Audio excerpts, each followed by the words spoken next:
Also tonight, a heated commission meeting in Daytona Beach. An auditor tried to present his findings over accusations of government misspending.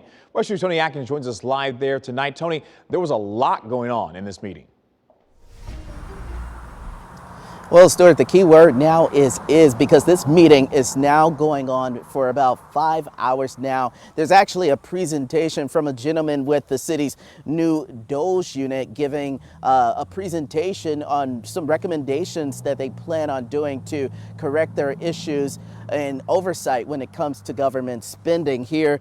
This is a part of the presentation from the city manager that, again, is near the end of the meeting here, as you can see here on the agenda, and then we still have public comments as well. Now, I want to show you some video from earlier inside this meeting when the city auditor, Abinette Belichou, he gave a presentation and he presented his audit of employee travel spending, but that discussion went off into another separate discussion about a separate audit he's doing regarding employee car allowances. Now, Belichou says despite tonight's contentious discussion, he says the city should work at documenting employee spending better. He says when he finishes his investigation, he'd even be willing to help the city continue to craft policies.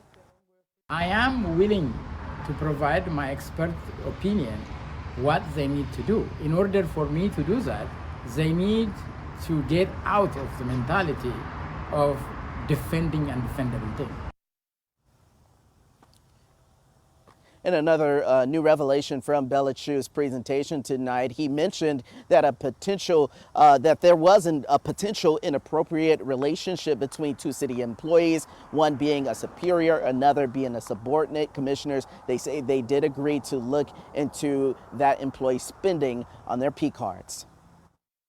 If I'm the supervisor and I'm not courting a subordinate, then I'm not likely giving the subordinate that benefit.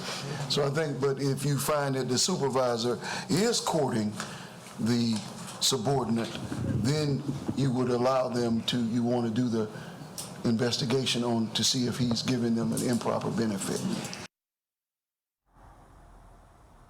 Again, that meeting continuing 5 hours now, a presentation being given by the DOGE unit about what they can do to regulate their spending. They say they are exploring possibilities of using digital platforms to track spending, and they're also going to continue to craft their policies. We're going to stay on top of this story and have the latest as this meeting continues here on into the night. For now, I'm covering Volusia County live in Daytona Beach. Tony Atkins, WESH 2 News.